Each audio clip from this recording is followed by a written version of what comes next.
Bonjour, je suis le docteur Dassini, je suis pédopsychiatre et je vais essayer de répondre rapidement à un certain nombre de questions concernant les problèmes que présentent les enfants. Bon, je vais aborder brièvement la question des troubles du sommeil chez l'enfant. Tous ceux qui ont élevé des enfants en bas âge savent combien c'est difficile pour les parents de se réveiller toutes les nuits parce que l'enfant a des rythmes différents de nous, parce que l'enfant mange la nuit quand il est tout petit. Et puis, quand il grandit, on va s'apercevoir qu'il continue à avoir des troubles du sommeil, parce que les troubles du sommeil, c'est la chose la plus banale du monde. Ça n'est pas très utile d'essayer de donner à un enfant un sommeil bien rythmé sur le plan physiologique. Pourquoi? Parce que à partir du moment où les choses se déroulent psychologiquement de façon pas trop perturbante pour l'enfant, les grands rythmes physiologiques de la veille et du sommeil vont se mettre en place tout seuls et que de toute façon, si le sommeil est perturbé, ce n'est pas en essayant de contraindre les rythmes à s'effectuer que nous réussirons à structurer son sommeil. Un enfant qui ne dort pas est un enfant qui souffre de quelque chose qui, dans la quasi-totalité des cas, n'est pas un trouble physiologique. C'est un trouble affectif qui peut être mineur, qui peut être plus important. C'est un trouble du développement émotionnel.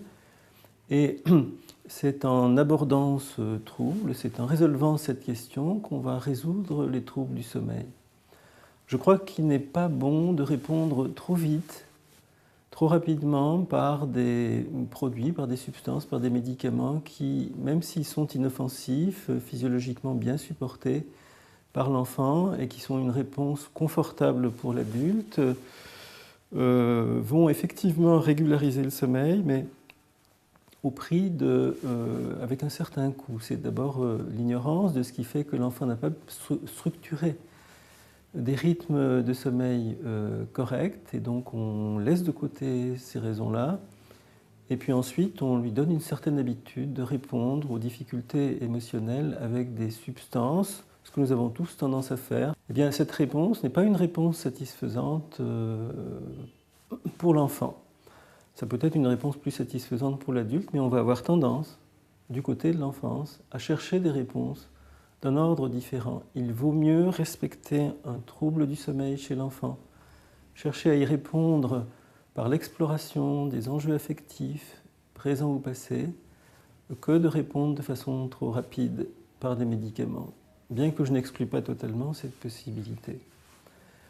Il faut savoir que ce n'est pas une nécessité importante pour l'enfant de bien dormir, parce qu'il y a des régulations physiologiques. Un enfant peut très bien se développer normalement sur le plan psychosomatique, sur le plan psychophysiologique, sur le plan émotionnel, avec un sommeil de mauvaise qualité. Il va y avoir des compensations dans la journée. Le sommeil est quelque chose de suffisamment souple pour qu'il n'y ait pas lieu de s'inquiéter pour sa santé s'il dort mal. Il y a lieu de s'inquiéter parce que cela traduit quelque chose qui nous échappe et sur lequel il y a lieu de se pencher. Aussi, je propose cette réponse à la fois générale et avec cette précision. Ne répondez pas trop vite aux troubles de l'enfance par des médicaments. Essayez de comprendre s'il s'agit d'une crise, comme il en arrive de façon épisodique, une crise structurante dans la vie de l'enfant, ou si, de façon plus fréquente, l'environnement émotionnel dans lequel il évolue est un environnement qui lui demande trop de travail la nuit, qui lui demande d'affronter trop d'anxiété et qui le pousse à perturber son sommeil pour fuir ces réalités nocturnes qui ont trop tendance pour lui à tourner au cauchemar. Souvent, les troubles du sommeil sont une manière d'éviter le cauchemar, d'éviter l'angoisse nocturne, une manière automatique, involontaire, spontanée, et que l'on n'a pas intérêt à contrer de façon directe par des mesures comportementales, par des mesures punitives ou par des mesures trop incitatives. Il faut toujours, dans cette situation-là, chercher où est la perturbation émotionnelle.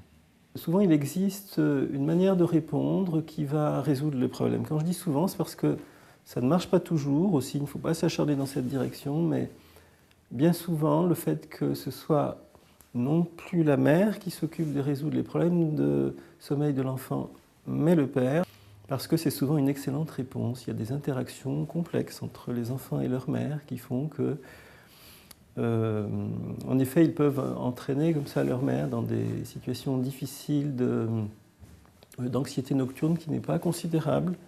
Ils peuvent avoir tendance à fuir cette anxiété d'une façon qui va être mieux résolue par un père parce que le père va être peut-être moins anxieux, avoir moins peur de l'anxiété de l'enfant. Et l'enfant ne sait pas qu'il est parfaitement capable d'affronter le sommeil et l'anxiété qu'elle provoque chez lui. Je ne connais aucun enfant indemne de troubles du sommeil, je ne connais aucun adulte indemne de troubles du sommeil. Et si vous voulez améliorer le sommeil de votre enfant, que vous soyez son père, le compagnon de sa mère, que vous soyez sa mère, je vous conseille de faire cette chose que beaucoup de parents font naturellement. Racontez-lui des histoires avant qu'il s'endorme. Pourquoi? Parce que les histoires que vous allez lui raconter avant qu'il s'endorme vont faire l'objet des élaborations de ses rêves et ils vont faire une excellente transition entre la turbulence motrice, cognitive, émotionnelle de la journée et la turbulence des réactions nocturnes, des élaborations oniriques.